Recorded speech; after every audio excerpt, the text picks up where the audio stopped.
the fact that you're interacting with a lot of different stakeholders and non-technical people, it's something that's very different from academia. I mean, when you're doing undergrad or PhD, you talk with your colleagues and you can like, yeah, blah blah blah, matrix factorization, blah blah, qualitative filtering, a lot of weird terms that that small team understands. But when you're communicating to other people in the company that they are non-technical, that skills of how to present your work in a way that they understand what you're doing, presenting a lot of examples, like instead of like that you don't look like the nerd guy that's the nerd math guy. I don't know what he's doing cool stuff, but like, yeah, let's put him in the corner and let's let him do his research.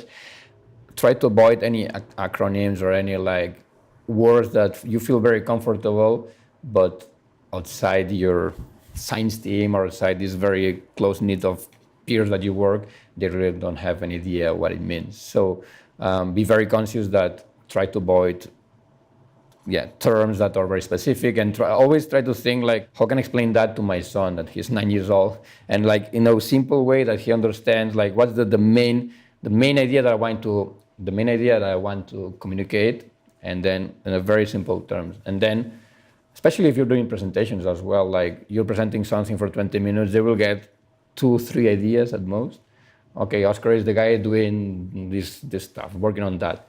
So you can go into the weeds about the details about the work, but in the end they will get like three ideas. So just, especially in the presentation setup, which are these 3 ideas that you want to communicate, and really prepare your slides or your presentation like that. It's clear that at least at the end of the presentation you want them to make.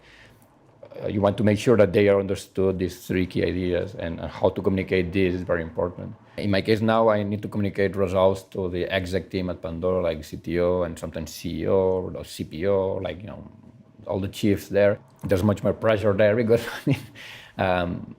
they ask a lot of questions that you're supposed to know the answer, and sometimes, be honest, if you don't know the answer, like, well, I don't know, but I'll figure out. I will ask my team. I'll get back to you with more concrete answer with deadlines or some questions that are out of your scope. You should be like honest and like, that's a good question. I'll figure it out. I will get back to you. Again, for the exec level communication, it's even more important to be aware of what you want to communicate, and in a way that your team always try to make clear that that's a team effort, and that we've been working on that to provide the big picture. We're working on this thing, and this will help because of this and that. If we do this, then on top of that, we can do something else. So they want the big picture, and they want to understand that everything is under control, if it is, and if not, to communicate that there's some problems or some delays whilst working with engineering. Like, be very honest, but that in the end, what they need is this feeling that Oscar is working on that and it's under control and they will deliver on time, or there's some delays, but I understood why there's been some delays on the what we expect, or initial deadline or estimation, and be very honest. But the feeling that they got the big idea, the big picture, and it's if you have more details, just ask Oscar and he will let you know all the details or all the concrete answers about